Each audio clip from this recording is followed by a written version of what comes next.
People say losing your hearing is losing half the world. But for me, those 3 weeks of silence opened up a living hell. Because when my ears suddenly heard again, the first sound was not birds, not wind, but my own daughter's voice coldly calling me a burden. Right inside the house I had built with a lifetime of sweat and blood, she and her husband were counting every insurance dollar, every brick, as if I had died long ago. But they didn't know. The deaf old man they despised actually heard everything, and from that moment I began a revenge plan chiseled to the last detail, turning the very court they relied on into a trap to bury them all. Before I take you through this journey from the silent villa to the courtroom where justice is laid bare, please subscribe to the channel, turn on the notification bell, and leave a comment telling me where you're listening from. You are the only strength that helps me continue telling the secrets many families want to bury. People often say that when a sense disappears and then suddenly returns, the whole world seems to change. I thought that saying was just comfort for the sick. Until that morning, when sound returned to me after 3 weeks drowned in silence, I finally understood its weight. The doctor's stylus tapped lightly on the tablet screen, making a sound as thin as rain on glass. Yet to me, it was like a sacred melody. I sat motionless, my ears stretched to catch every vibration, every slight rustle in the stark white room. "Mr. Marlowe, can you hear clearly?" Dr. Chen's female voice rang out, no longer distant and hazy as before, but clear and rounded. I nodded slightly, afraid that if I opened my mouth, the miracle would shatter. I put my hand to my chest. My heart beat in time with the steady beep of the cardiac monitor. That sound, which once seemed banal, in this moment was more beautiful than a symphony to which Helen, my late wife, and I had danced in our youthful years. "All frequencies, all ranges audible," the doctor continued, jotting notes and smiling. "The inflammation has completely resolved. Tests show your hearing has returned to normal." I exhaled, my hands trembling as I removed the test headphones. The tiniest sounds in the room seemed to pour in. Keys typing, high heels gliding over vinyl, doors opening and closing in the hallway. The living world embraced me again. Only 3 weeks, and yet I felt as if half my life had been taken. That job site accident, a drill exploding right next to my ear, had plunged the world into a black hole of silence. I remember every night sitting in the villa at Lake Oswego, watching other people's lips move without hearing a thing. My daughter Clara had moved back in to take care of me during that time. I had been deeply grateful to her. How lucky, I thought. Helen is gone, but at least I still have Clara by my side. Now that sound had returned, I thought only of her face. I imagined stepping through the door, calling out, "Clara!" in a clear voice, and seeing my girl burst into tears of joy. "Let me finish your discharge paperwork first," Dr. Chen gently reminded, pulling me back to the present.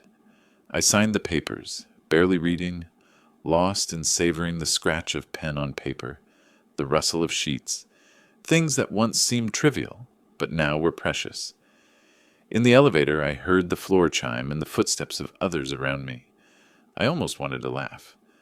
Out in the parking lot, my old car still sat there. When the engine started, the familiar rumble made my eyes sting. The radio played a rock song Helen had loved, and I choked out her favorite line. Everything happens for a reason. The 15-minute drive from the hospital to the villa in Lake Oswego passed in a blink.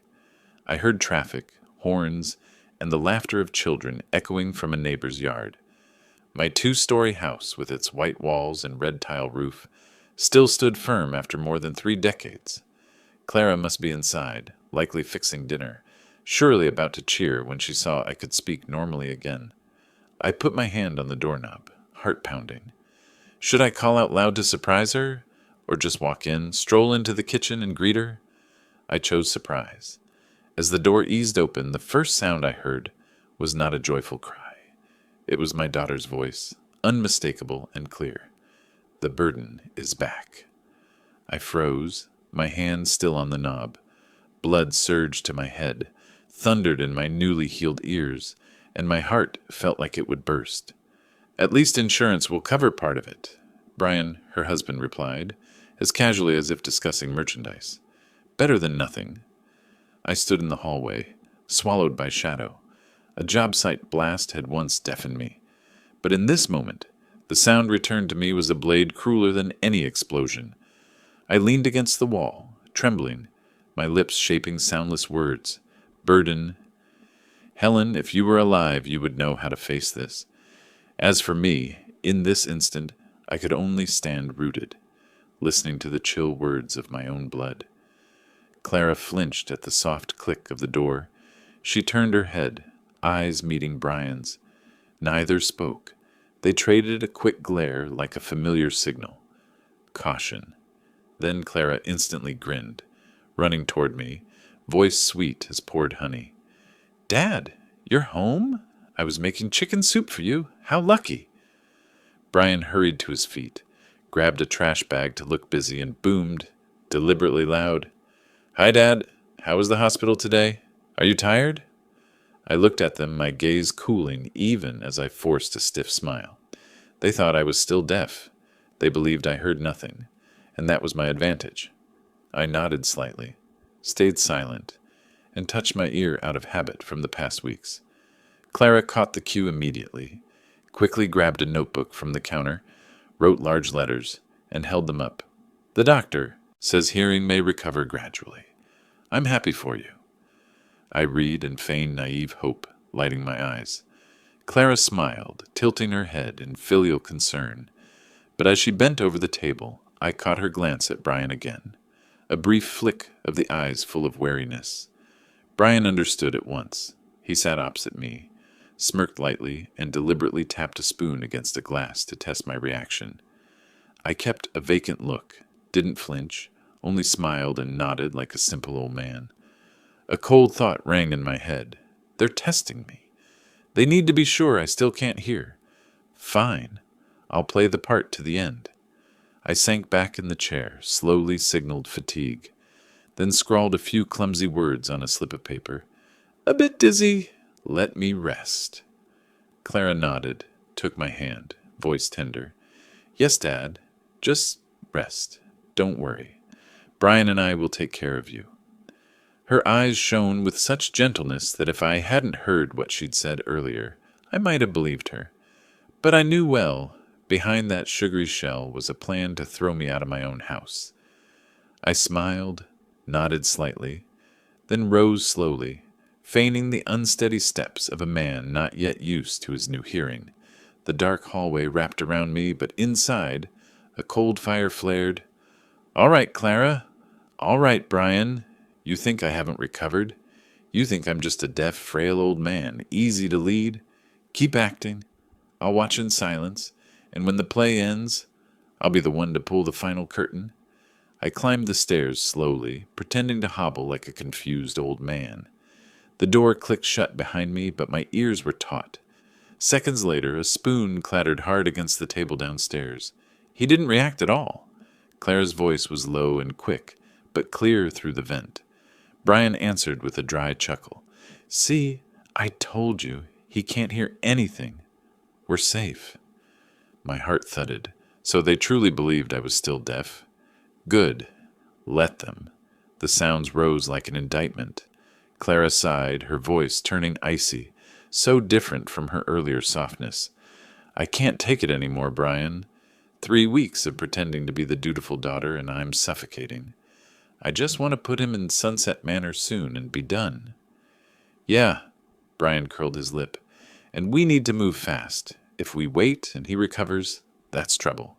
We still have to deal with the house in Whitefish." If my ears were still deaf, I might have forever believed my daughter devotedly cared for her father. But the truth, newly bared, sliced open the shell of illusion. A spoon rang the rim of a glass. Clara poured wine, her voice softer but cold. "Sunset Manor is good. Just get through the initial phase. Insurance covers most of it. After that, he won't have a choice." Brian laughed, a dry rattle. Selling this house should bring in about $480 after paying off the mortgage. That leaves around $320,000, enough for the down. Payment on the house in Whitefish. The realtor said so the other day. I clenched my teeth. Whitefish, the Montana town they just named, landed like a hammer blow. I had once wanted to take Helen there to retire, but fate stole our chance. And now, my own daughter plans to sell our memory-laden home to buy their nest. In the bedroom, I sank into the oak bed. Helen's wedding ring lay in a porcelain dish on the nightstand, gleaming under the lamp. I picked it up, trembling. She had once said, "Edward, Clara, she's smart, but she can go astray. Be careful." I had brushed it off, thought she worried too much. Now her warning stood plain. I pressed my ear to the wall vent. The sounds from the kitchen rose, crystal clear. Clara was laying out the plan like a project sheet. "First step, we create evidence," she went on, voice sharp. "Leave doors unlocked, burn a pot, scribble nonsense. Once we have samples, Henderson will confirm. One medical report is enough for the court to believe he lacks capacity." Brian snorted. "Dr. Henderson owes me a favor. Just a couple of signatures. After that, this villa will fetch at least $480. Pay off the mortgage. Still $320,000 left. Plenty to start fresh." I drew back, clutching Helen's ring. It was ice cold, like the surge of fury in me. "Clara, my daughter, how could you say that?" But I held back. If I confronted them, I'd have nothing but anger. I needed evidence. I needed a plan. Above all, I needed patience. That evening, I came down to the living room. Feigning a stoop, Clara ran to me, took my hand, eyes shining. "Dad, have some hot porridge to get strong. I've been cooking it since morning." I smiled, nodded, pretended not to hear, and scrawled, "Tasty. Thank you." Clara's eyes lit, the gleam of someone confident that the plan was working. I saw Brian behind her, giving the slight nod as if to say, "Keep acting." Dinner passed in a syrupy, counterfeit sweetness. Clara chattered about buying vegetables and the neighbors, her voice brimming with care. Brian tossed in probing questions now and then. I played my role perfectly. Gentle smiles, nodding, eyes bright like a simple father, basking in his children's love. But in my head, every word and glance was carved deep, and I told myself, "Today, Helen, I'll show them how badly they misjudged this father." That night, I left the desk lamp on and pretended to doze in the study. Through the cracked door, I heard Clara and Brian whisper, "He's weaker. Henderson comes tomorrow. Then it's done." "Yeah. Once the paperwork's finished, we just have to pack." I closed my eyes, heart stabbing, mouth curling into a thin smile. They thought tomorrow was the end. No, tomorrow was only the beginning. A knock at midnight made me start. I parted the curtain. Under the porch light stood a tall man in a long coat, dark brown briefcase in hand. Henderson. He had arrived a day earlier than planned. My heart raced. One question spiraled in my head. Why? Were Clara and Brian too impatient, rushing the plan? Or did Henderson have his own motive? The front door creaked. Clara peeked out, eyes shifty like a thief. Seeing Henderson, her face lit up, and she swung it wider. "Doctor, why are you here at this hour?" Henderson's voice was low, but through the vent I heard each word. "We must proceed early. I don't want to wait. Too many risks."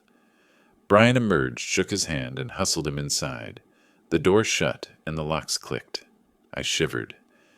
In the middle of the night, a secret medical evaluation was about to happen right in my villa, and I, the subject, had to pretend to know nothing. I quickly lay down, half closed my eyes, and evened my breathing. Minutes later, a soft knock. "Dad? Dad?" Clara called sweetly. I didn't answer. The door opened. The hall light spilled in. Clara entered, followed by Brian and Henderson. The doctor hefted a thick file, glasses low on his nose, eyes cool as he studied me. Clara hurried to my side, took my hand. "Dad, Dr. Henderson is here to check your health a bit more. Don't worry, just a few questions." I blinked, feigning a daze. Henderson pulled up a chair, opened the file, then slid out a leather notebook and pen. He scrawled a few lines, then pushed a sheet toward me. "Mr. Marlowe, do you remember what day it is?" I squinted, read slowly, then shook my head. Clara flicked a glance at Brian. Her eyes flashed. "See, he doesn't remember." Henderson wrote again, pen scratching. "How old are you?" I pretended to hesitate, scribbled a wrong number, then scratched my head like a confused man. Brian pressed his lips. Clara leaned in, feigning pity. Henderson noted in the file. "Incorrect. Poor orientation." He kept going. The president's name, date, children's names. I deliberately wrote choppy answers, left blanks, and made mistakes. Each time, Clara gently stroked my shoulder. "It's okay, Dad. The doctor just wants to be sure." Henderson nodded, writing nonstop, his pen carving paper like a knife on wood. To him, I was no longer a person, just a report valued at a few bills in the envelope Brian handed over. After nearly half an hour, he snapped the file shut and stood. "Done. I'll finalize the report in the morning. He needs guardianship. Cognitive decline is clear." Clara exhaled, turned to Brian, eyes shining as if given a key to a treasure vault. "That's it. We can start the procedure." I sat still, pretending not to understand. But inside, every word Henderson uttered was etched into stone. Guardianship, cognitive decline, report. As he stepped out, Brian slipped him an envelope. I saw the pale rectangle glint under Henderson's fingers before it vanished into his coat. It was plain, a blatant sale. Clara turned back, sat beside me, voice syrupy. "Don't worry, Dad. It's all for your health. Just rest. We'll handle the rest." I nodded weakly, eyes feigning innocence, but in my mind, a plan was forming. When Clara and Brian walked Henderson to his car, I stood, went to the small desk, and opened a drawer. I pulled out an old notebook, where I used to record construction notes. The pages were yellowed, but enough to rewrite every detail I had just heard. The questions, the answers, the flash of that envelope. I wrote in slow but firm strokes. 11:45 p.m., Henderson to Villa. Met Clara and Brian. Accepted money. Concluded that I have cognitive decline. All fraudulent. Each word was a hammer blow, painful yet freeing. I knew to beat this treachery I needed evidence, and these pages would be the first step. The night dragged. I heard Henderson's car leave, Clara and Brian giggling in the kitchen. I rested my hand on the wedding ring. "Helen, rest easy. They think I'm just a senile, deaf old man. But from this play, I'll unmask them one by one." The landline's ring pierced the quiet like metal scraping wood. I held my breath, ear to the vent. Downstairs, Clara hurried to lift the receiver. "Hello?" Her voice dropped, trembling as if fearing the neighbors would hear. A deep, hoarse male voice spoke, each word clear. "The day after tomorrow, all the paperwork will be ready. After that, the house is yours." I heard Clara's sharp inhale, then her quick reply, "Thank you. We'll be ready." The receiver clicked down like a hammer on my heart. I lay in bed, sleepless. 2 words blazed in my head. The day after tomorrow. I had only 2 days to overturn the board. Clara returned to Brian, her voice almost gleeful. "You heard that? The day after tomorrow, it's done. The villa will be ours. Then Whitefish. Then a new future." Brian chuckled, a chill up the spine. "That's how you change your life. Just put up with him a few more days." I bit my lip, pain and anger nodding. Put up with me? I, the father who raised them with sweat on the job site, reduced to a burden to endure. I sat up, opened the drawer, and took the old notebook. The pencil shook, but the letters came steady. "Call at 12:47 a.m. A male voice promised documents in 2 days." Clara confirmed. I knew memory alone was not enough. I needed proof. I couldn't do this alone. A memory carried me back. When I was head of engineering, I once hired a private investigator for a site embezzlement case. The name burst out, Samuel Carter. Former investigator, retired, now independent. I still had his worn business card in my wallet. I clenched it and whispered, "Samuel, I need you again." The next morning, I pretended to stroll in the backyard. Clara watched from the window, but I moved slowly with a cane, playing the helpless old man. Out of sight behind the maples, I pulled an old phone from my pocket. I dialed. A gravelly, steady voice answered, "Carter here." "Samuel, this is Edward Marlowe. We met in the scaffold collapse case in 2012. Silence for a few seconds, then a low chuckle. "The stubborn old man still won't retire. Long time no hear." I lowered my voice. Brief. "My family betrayed me. I need evidence. 2 days only. Will you take it?" Carter considered. "That's tight. But you know I don't quit when the game gets interesting. Meet me this afternoon at Maple and Pine. Bring what you have." I hung up, heart pounding. Morning light streamed through the leaves, but in me there was no peace, only the cold fire of a coming fight. At noon, Clara pretended kindness. "Dad, have some more soup. Your health needs it. The day after tomorrow, Dr. Henderson will stop by again just to be sure." I nodded, feigning deafness. In my head, I was counting down. 2 days. Just 2 more days. At dusk, I slipped out the back door. My heart was heavy, but my steps firm. I reached Maple and Pine, a small wood-paneled cafe at the end of the street, the scent of roasted coffee thick in the air.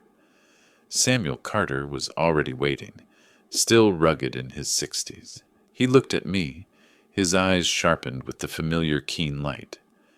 "So you want me to help you fight your own daughter?" I gripped the hot cup, voice tight. "Not fight blood, fight betrayal." Carter nodded, leaned in. "Tell me everything, every detail." And I began. The word burden, Henderson, the envelope, the midnight call. Samuel sat still, taking notes, his eyes lighting only when I said, "The day after tomorrow, all papers will be ready." He set his pen down, voice firm. "Good. Then we have less than 48 hours to turn this play into criminal evidence. Are you ready, Edward?" I looked out at the sunset staining the street red. I thought of Helen, of her needlework at the window, gentle-eyed. I whispered, "I'm ready, Helen. This time I won't be humiliated." That evening I returned before dinner, still shuffling and hard of hearing. Clara and Brian greeted me with forced smile, but in their eyes I saw a flicker, wanting to confirm the deaf old man was still in hand. I sat, feigned innocence, and wrote on a slip, "The day after tomorrow the doctor will finalize the report." Clara read, nodded quickly, voice sweet. "That's right, Dad. Just a light check, don't worry." I smiled benignly, but in my head Carter's words rang, "To beat the crooked, let them hand us the proof." The next morning I left the villa, saying I'd go for a walk. Clara saw me out, fussing like a dutiful daughter. But as I turned the last corner, Samuel Carter's car was waiting. I got in. The door clicked shut, like sealing away the fake play behind me. And Samuel unfolded a map, voice even and sharp. 2 tasks. 1, bait Henderson into confirming the bribe. 2, record Clara and Brian colluding. "You keep playing the deaf old man. I'll handle the rest." I nodded in silence. For a moment I felt like a foreman. Back on site, everything had to be exact, step by step, no mistakes. That afternoon, Carter stopped by an electronics shop and bought a micro recorder disguised as a metal pen, indistinguishable from an ordinary ballpoint. He placed it in my hand. "The day after tomorrow, when Henderson comes, leave this pen on the table. It will record automatically. As long as he writes and speaks, we'll have proof." I squeezed it. Cold spread through my palm. A pen, the symbol of contracts and agreements, would now be the weapon to flip the board. That night, Clara brought a hot bowl of soup to my room. I feigned fatigue, smiled weakly, and waved off food. Clara sat, hand on my shoulder. "Dad, hang in there. Just the day after tomorrow, and everything will be fine. You won't have to worry." Calculation flashed in her eyes, though her voice was lulling. I tilted my head, pretended not to hear, and wrote, I trust you." Her eyes glittered. She squeezed my hand and nodded. If I hadn't heard the cruelty earlier, I might have believed. Now that touch chilled me. That night, Carter met me in the small attic room. Once my storage for blueprints, he spread a diagram marking positions for recorders. In the living room, I'll add a mini camera in the wall clock to capture evidence. You only need to keep the pen on the table. Remember, don't react, no matter what you hear. The more you pretend, the better. We waited for a window. When Clara went out for groceries and Brian was on the phone in the garage, Carter slipped in through the back door I'd left ajar. I led him up the service stairs to the attic Clara rarely used. There he hid the recorder carefully inside the old wall clock, camouflaged by dust. It took 10 minutes, fast enough to avoid suspicion. By the time Clara returned, Carter had gone out the back, leaving no trace. I nodded, nerves taut as wire. Helen had said, "You were born to build, not to be broken." This time, I would build justice for myself. The next morning, Clara rose early to tidy the living room. She didn't know the device was already nestled in the clock. When I came back from my walk, she was beaming as if prepping for a ceremony. "Dad, Dr. Henderson will be here today. Just relax." I nodded, settled on the sofa with my cane, and placed the recorder pen beside the old notebook. Outwardly, I was a kindly old man. Inside, I waited for truth to expose itself. Exactly at 11 o'clock in the morning, Henderson appeared. Same long coat, same heavy briefcase. Clara greeted him warmly. Brian shook his hand, both playing devoted children to perfection. "Please, Doctor, Dad is a bit weaker today. Thank you for understanding." Henderson nodded slightly, eyes cold. He sat opposite me, pulled out the leather notebook. But this time I saw the pen glint under the light, and I knew each stroke was being recorded. "Mr. Marlowe, do you remember if you had breakfast?" he wrote. I pretended to struggle to read, then scribbled, "Not sure." Clara bowed her head, dabbing fake tears. "Poor Dad. His memory's so much worse." Henderson nodded and kept writing. So it went, a string of questions, my clumsy answers. Clara and Brian looked at each other, confidence swelling, but they didn't know. Every steel nib stroke, every feigned answer was being stored in that small, silent pen. When he finished, Henderson stood, speaking softly but audibly to me. "The report will be ready soon. I need a little help, like before." Brian tugged him to a corner and slid an envelope into his hand. The whole scene fell right into the wall clock's lens. I sat still, pretending oblivion. Inside, I felt I just erected a sturdy wall, a wall of evidence. As Henderson left, Clara turned back and hugged me.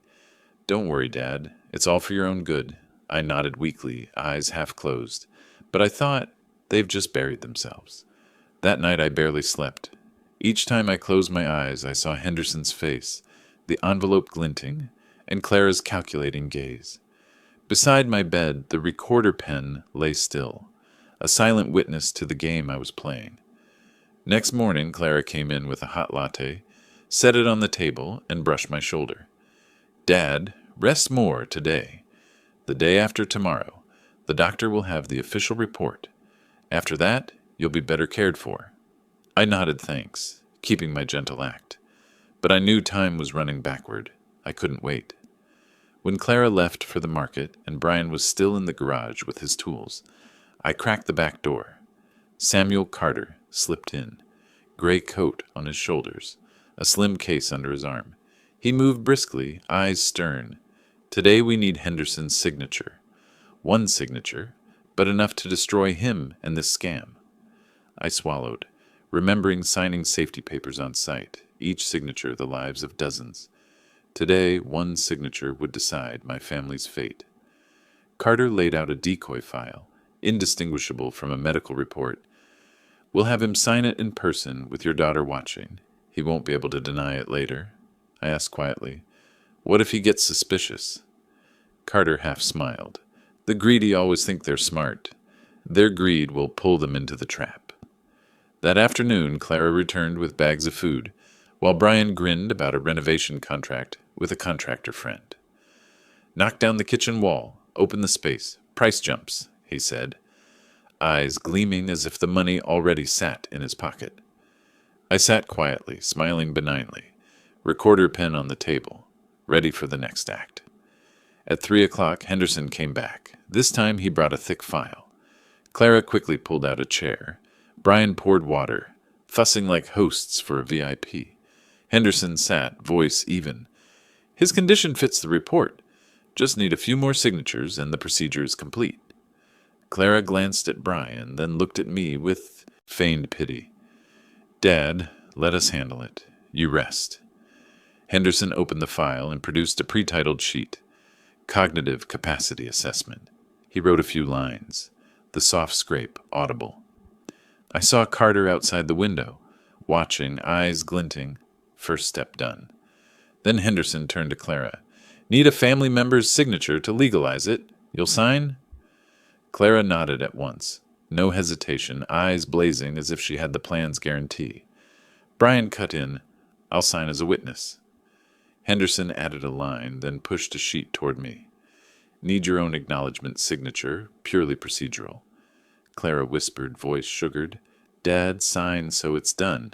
You'll be better cared for. I feigned reluctance, then took the recorder pen, my hand trembling like a senile man's.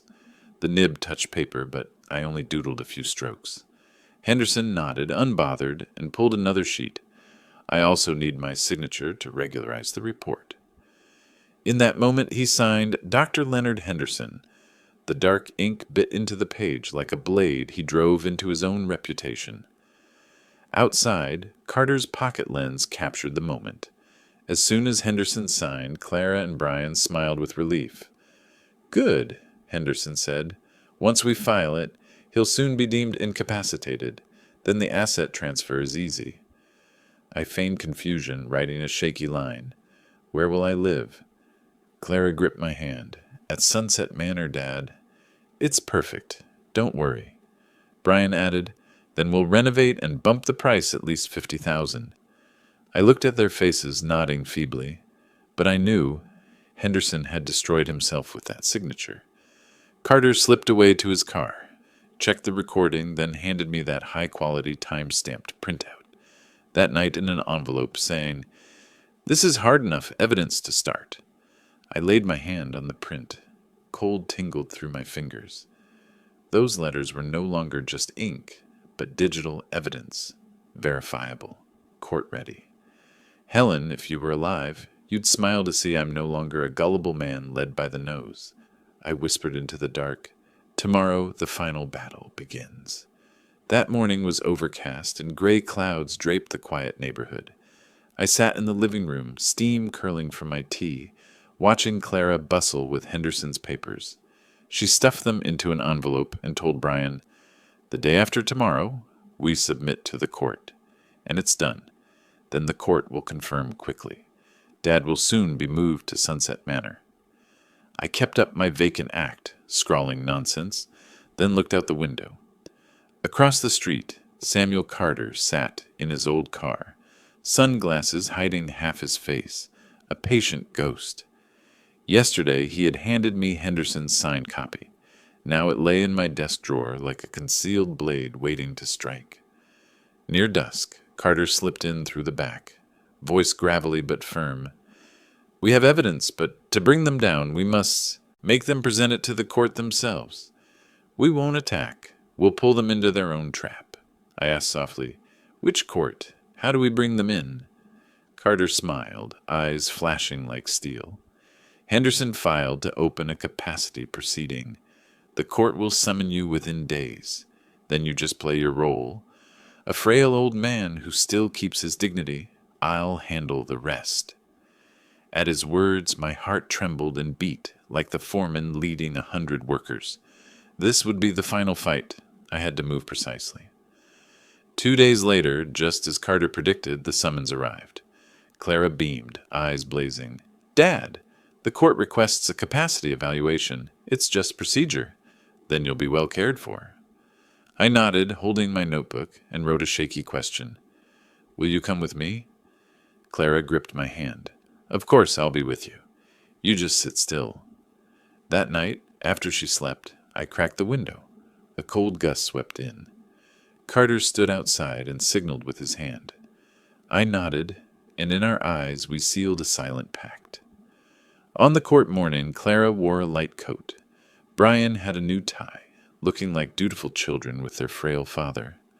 I leaned on my cane, shuffled into the courtroom with lowered eyes. Inside, each step sounded to me like a hammer on concrete. Henderson was already there, with a thick file before the judge. He nodded, even-toned. Based on preliminary assessment, patient Edward Marlowe shows memory decline and lacks capacity. I petition the court to grant guardianship. Clara stood, voice trembling but gentle. Your Honor, we only want what's best for Dad. We fear he might endanger himself.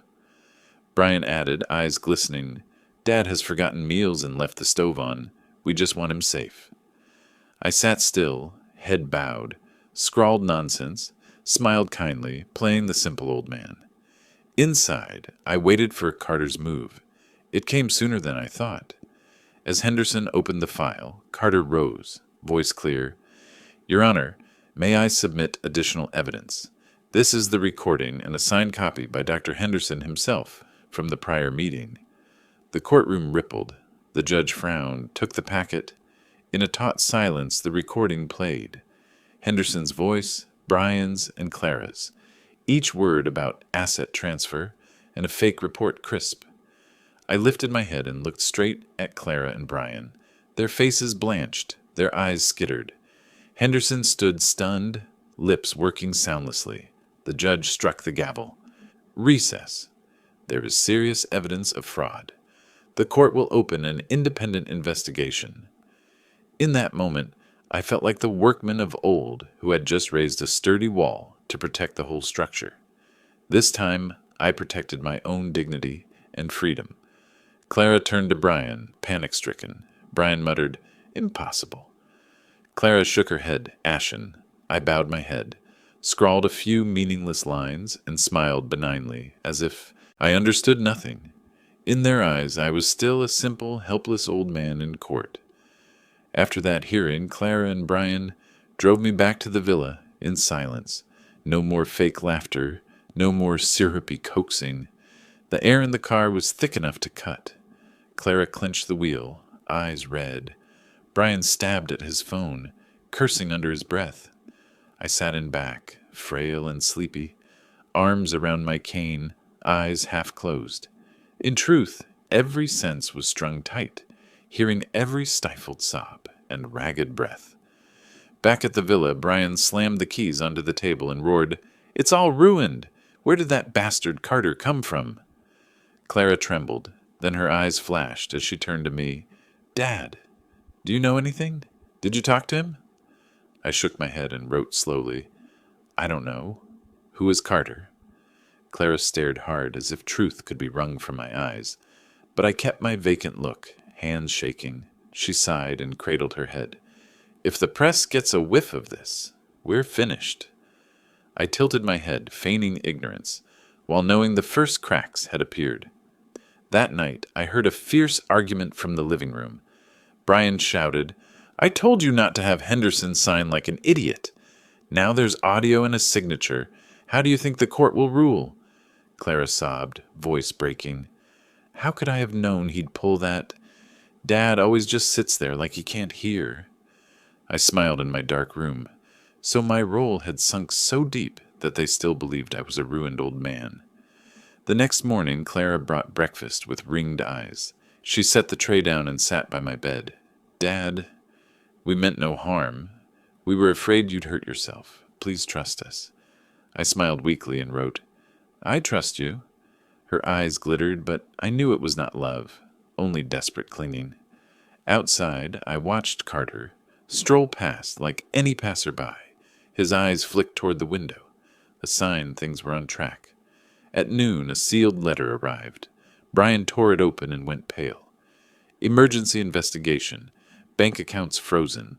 All transactions related to the villa suspended. Clara collapsed into a chair, shaking. God, it's over. I sat, feigned confusion, and wrote, Will I lose my house? Brian sneered. There's nothing left to lose. Now nobody gets anything.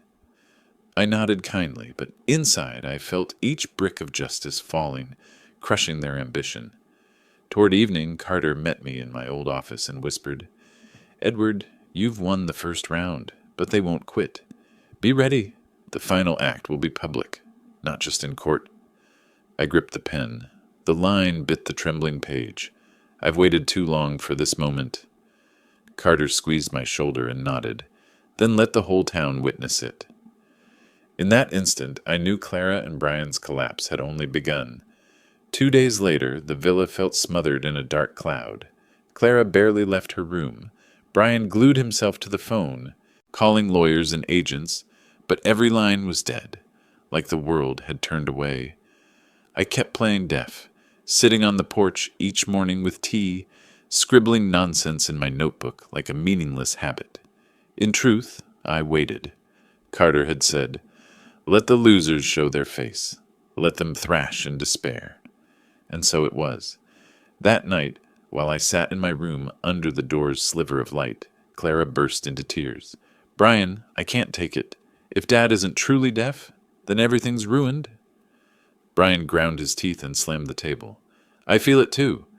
Every time we talk, he doesn't react, but his eyes, like he's hearing it all. I pursed my lips, breathed lightly, and scribbled random lines, ready if they barged in. The door swung open. Clara stared hard at me. Dad, can you hear anything? I lifted my head and wrote shakily, What did you say? I can't hear. She swallowed, eyes wavering, then fled in sobs. Brian was not so easily swayed. He stepped close, eyes narrowed. Tell the truth. Can you hear? Slowly, I wrote, I can't hear. What did you just say? His eyes flashed, not convinced. Clara entered, haggard, and grabbed his arm. Don't. If he could hear, he'd have said so. Don't scare him. I looked at her, a pang flickering, but I kept the act. I wrote, I'm tired. Let me rest. She bit her lip and pulled Brian out. Still, I knew the seed of doubt had become an ember waiting to flare. That night, Carter called on a secure line, his voice rough. Edward, Henderson faces the judge in the morning. We have solid bribery evidence. Your job is to keep playing your role so the court hears the truth from his own mouth. Don't slip, no matter what your children try. I nodded and wrote before me, Tomorrow, the final match. In the morning, Brian helped me to the car, eyes never leaving my face. Clara sat beside me, palms around my hand, and whispered with a tremor, Dad, if one day you could hear everything, would you forgive me? I looked up with cloudy eyes and wrote a crooked line. I can't hear. Don't worry. Tears rolled down her cheeks onto my hand. Brian narrowed his eyes, suspicious. He didn't know that in a few hours the truth would explode in court, and the last act would end. The courthouse was packed. Rumors had spread. Reporters swarmed, lenses flashing. I sat between Clara and Brian, aged and trembling, cane in my hands, eyes half closed. Henderson entered, tense, sight rumpled, eyes dodging cameras. The judge's gavel fell and the room hushed. Henderson began, voice wavering. Your Honor, I must have been misunderstood. All prior reports were professionally sound. Carter rose at once, voice firm. Your Honor, here is video evidence of Henderson receiving an envelope and forging a report. We also have a verification from the auditing office that the cash amount matches a withdrawal from Brian Miller's account. The room erupted. The judge took the documents and played the video on a large screen. The image was clear. Henderson signing, Clara nodding beside him, Brian slipping him an envelope. His voice rang, I need a little support like before. The courtroom exploded. Reporters shouted, flashbulbs popped. Clara turned chalk white, clutching her chair. Brian sweated through his shirt, knuckles white. Henderson crumpled, stammering, It was a misunderstanding. The judge slammed the gavel. Silence. This is clear evidence of bribery and fraud. The court will immediately refer this to a criminal investigation. I sat still, feigning confusion, scrawling nonsense to keep the deaf act, then raised my eyes to the screen like I didn't understand. Inside, my heart pounded as if hearing the hammer of justice. Carter stepped forward, voice ringing. And here's the second piece. A copy of the villa transfer contract. Brian prepared in advance. Not yet filed. The planned signing date matches the schedule to put Mr. Marlowe into Sunset Manor. The scheme is clear. Brian leapt up, shouting, "He's deaf! He doesn't know anything! Carter set us up!" All eyes turned to me. I smiled gently and wrote shakily, "I can't hear. I only trust my children." Clara saw the line. Tears burst out, and she whispered, shaking, "No, impossible." But her panic made the courtroom grasp their guilt. The judge ruled, Mr. Edward Marlowe's property and rights are protected pending the investigation. Henderson is remanded. As for Clara Marlowe and Brian Miller, there are indications of complicity. Investigation will continue. The gavel fell like thunder. Reporters surged. The room buzzed. I sat, feigning daze, but inside I knew. Truth was out. Their final mask was torn before the public. Carter brushed by, squeezed my shoulder, and murmured, "Edward, you've won. But to close this, you must stand up once more." I nodded toward Clara and Brian, the ones who called me a burden. Today they were burdens to the law. The final hearing reopened on a crisp morning. Sunlight pierced the tall windows, slicing bright bands across the wood floor. I sat with my cane, still the same shabby, deaf old man. Beside me, Clara and Brian whispered, faces taut, their lawyer riffling files. Opposite, Carter nodded at me, the signal that everything was ready. The judge entered, gavel ringing. "Court is in session." Henderson was called first. Sweat beaded his brow, voice shaking. Just as he began to read, Carter rose calmly and offered another file. "Your Honor, these are all supplemental proofs, including videos and financial receipts, showing Henderson received money from Clara and Brian to falsify records." The room went still, air sucked out. The screen showed image after image, messages and bank slips. Clara covered her face and sobbed. Brian turned ashen, eyes darting for escape. Their lawyer leapt up. "Your Honor, this evidence could be edited. Mr. Edward is elderly, his memory diminished, and he is easily manipulated. Clara and Brian only wish to care for their father." Clara sobbed. "Dad, I only wanted what's best for you." Brian cut in, voice breaking but straining for calm. "It's all a misunderstanding. Dad forgot meals, forgot the stove. We were naturally worried." The room roared. Defense, tears, noise crashing like surf. The judge frowned, hand raised for order. In that instant, I stood with my cane. No longer vacant, I lifted my head. My voice was hoarse, but thundered, ripping the air. "Enough. I heard everything. Every word from the day I returned to this house. I only pretended to be deaf to see if either of you had any conscience left." My voice stunned the room. Clara froze. Her hands fell from her face, trembling. Brian's eyes bulged. He stumbled back, mouth working around a swallowed curse. I pointed my cane at them. "You called me a burden. You counted every dollar from this house, from your mother's insurance, from my last breath.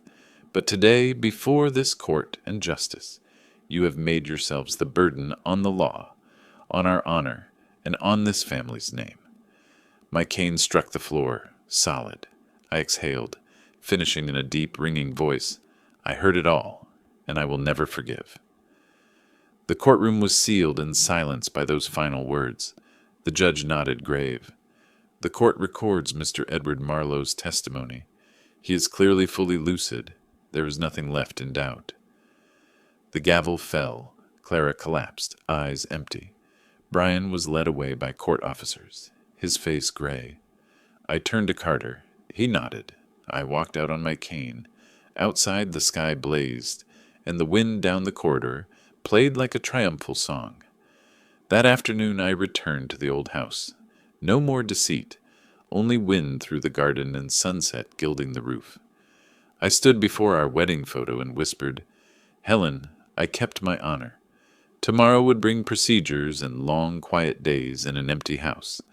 But today I knew I had regained everything, not just freedom and property, but dignity." I closed the door and a voice sounded in my mind.